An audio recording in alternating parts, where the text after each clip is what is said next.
যেখানে অস্ট্রেলিয়া এবং স্লেজিং শব্দটি একে অপরের পরিপূরক কিংবা সমর্থক, বা বলা যেতে পারে যে অস্ট্রেলিয়া এবং এই স্লেজিং শব্দটি একই মুদ্রার এপিঠ এবং ওপিঠ, সেখানে একজন ভারতীয় ফাস্ট বোলার অস্ট্রেলিয়ার একজন অত্যন্ত ম্যাচ উইনার ব্যাটারকে আউট করার পরে যখন তাকে সেন্ড অফ দিলেন, তখন অস্ট্রেলিয়ার সমস্ত দর্শকরা তাকে বু করলো।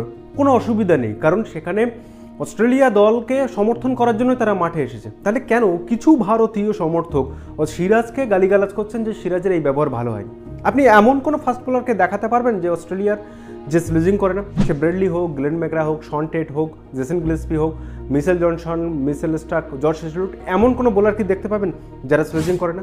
এখনো পর্যন্ত যে সমস্ত অপোনেন্ট অস্ট্রেলিয়ার বিরুদ্ধে খেলেছে তারা প্রত্যেকে জানে অস্ট্রেলিয়ার বিরুদ্ধে দুটো জিনিসের বিরুদ্ধে লড়াই করতে হয়। এক, অস্ট্রেলীয়দের ব্যক্তিগত ক্রিকেটীয় দক্ষতা এবং নৈপুণ্য, এবং এর পাশাপাশি চরম মানসিক অত্যাচার সমৃদ্ধ এই স্লেজিং।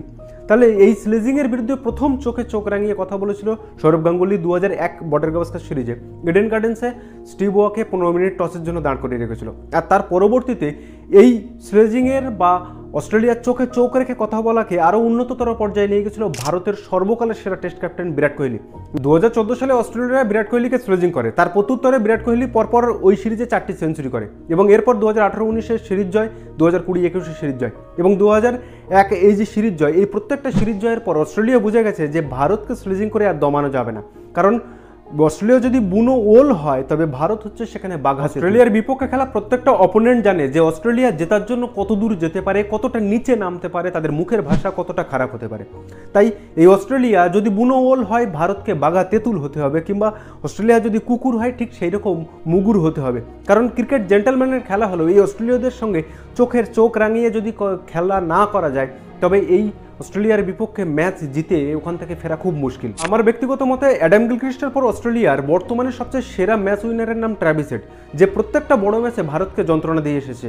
সে 2023-এর ওয়ার্ল্ড কাপ ফাইনাল হোক, কিংবা 2021-এর ওয়ার্ল্ড টেস্ট চ্যাম্পিয়নশিপের ফাইনাল, কিংবা ধরুন এই পিঙ্ক বল টেস্টে 100-এর উপর স্ট্রাইক রেট রেখে 100 রান বা সেঞ্চুরি করা সেই ব্যাটারের 76 রানের মাথায় মোহাম্মদ সিরাজ ক্যাচটা মিস করলেন, এবং তারপর সেই মোহাম্মদ সিরাজ এসে যখন সেই সেঞ্চুরি করা একজন ব্যাটারকে আউট করলেন, তারপরে তার এই আগ্রাসনটা অত্যন্ত একটা স্বাভাবিক ব্যাপার। হ্যাঁ, জানি ক্রিকেট জেন্টলম্যানের খেলা, কিন্তু এখানে আগ্রাসনটা অত্যন্ত একটা ন্যাচারাল বিষয়।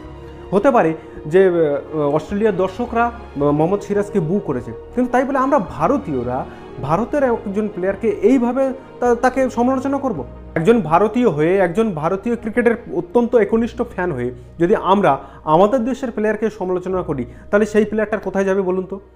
যারা দেশের হয়ে খেলছে তাদের নিজেদের সবটুকু দেওয়ার চেষ্টা করছে, লড়াই করার চেষ্টা করছে, যেখানে এক একটা উইকেট এক একটা মূল্যবান। কারণ ওই ফেজে ট্র্যাভিস হেডের উইকেটটা ভীষণ দরকার ছিল, কিন্তু সিরাজের হাত থেকে ওই ক্যাচটা ফসকে গেল।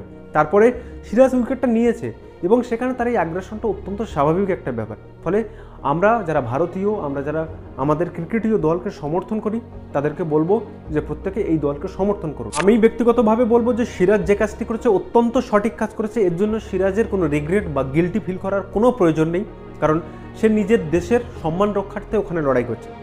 তো এরপরেও যাদের আমার মতের সঙ্গে মিল হবে না তারা অবশ্যই কমেন্ট করে জানাতে পারেন। তবে আমার কাছে এই অস্ট্রেলিয়াকে যদি জব্দ করতে হয় বা এই অস্ট্রেলিয়ার বিরুদ্ধে চোখে চোখ রেখে যদি লড়াই করে সেখান থেকে ম্যাচ জিতে আসতে হয়, তবে এই আগ্রাসনটা অত্যন্ত জরুরি। যেটা বিরাট কোহলির ভারত, সৌরভ গাঙ্গুলির ভারত করে দেখিয়েছিল, সেটা এখন কিছুটা কম হয়েছে, কিন্তু আমি বলবো এই আগ্রাসনটা অত্যন্ত জরুরি। আপনাদের কি মনে হয় অবশ্যই কমেন্ট করে জানাবেন। তো আজকের ভিডিও এই পর্যন্তই, দেখা হচ্ছে পরের কোনো ভিডিওতে। ভালো থাকবেন, সুস্থ থাকবেন, আর হ্যাঁ, খেলা দেখতে থাকবেন, আর অবশ্যই নিজের খেয়াল রাখবেন।